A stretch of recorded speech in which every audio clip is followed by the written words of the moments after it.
Bonjour à toutes et à tous.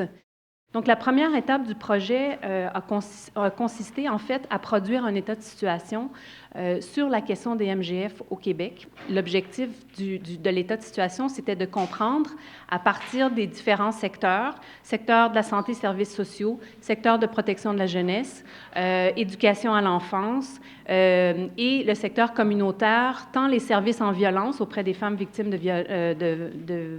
des femmes victimes de violences, et aussi le secteur de l'accueil et de l'intégration. Donc, on voulait comprendre quel était le niveau d'exposition de ces professionnels à des femmes et des filles qui avaient vécu l'excision et qui avaient potentiellement des besoins en lien avec ce vécu-là.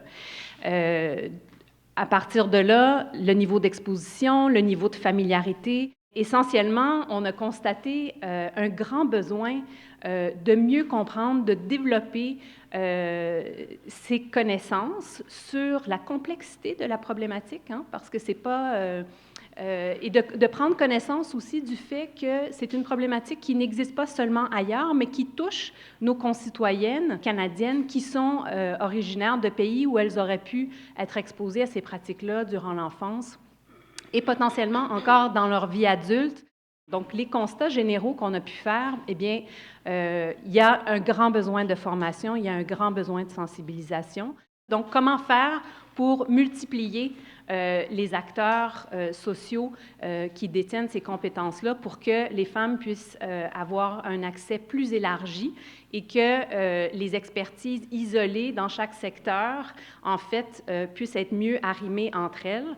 Donc, ça nous amène au deuxième objectif et l'objectif final de notre projet, c'est de créer un meilleur continuum de services, donc des corridors de services entre les différents secteurs pour que les femmes puissent avoir accès et les filles puissent avoir accès à des ressources, puis assurer une meilleure prise en charge des besoins qui peuvent émerger. On a besoin aussi de se soucier de nos capacités de dépistage et de nos capacités d'identification, de prévention, par exemple, auprès de jeunes filles qui pourraient potentiellement être à risque d'être voyagées à l'étranger pour subir une excision. Et donc, il faut qu'on puisse, que les professionnels puissent être sensibilisés, à être capables d'évaluer le risque, mais plus encore, pour faire en sorte que s'il y a un risque qui est pressenti, que la prise en charge et le traitement de ce risque-là soit fait de façon adéquate. L'excision n'est pas une forme de maltraitance envers les enfants au sens où on peut souvent l'entendre au niveau de la loi de la protection de la jeunesse. Donc, c'est très important de pouvoir avoir une intervention qui est adaptée pour que les professionnels puissent travailler avec les familles et de soutenir des familles dans une certaine adhésion aux lois canadiennes en regard de l'excision et de la protection des enfants.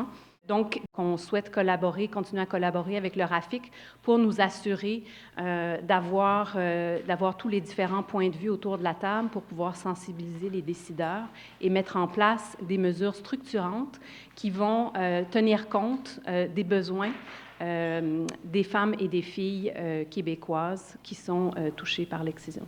Je vous remercie.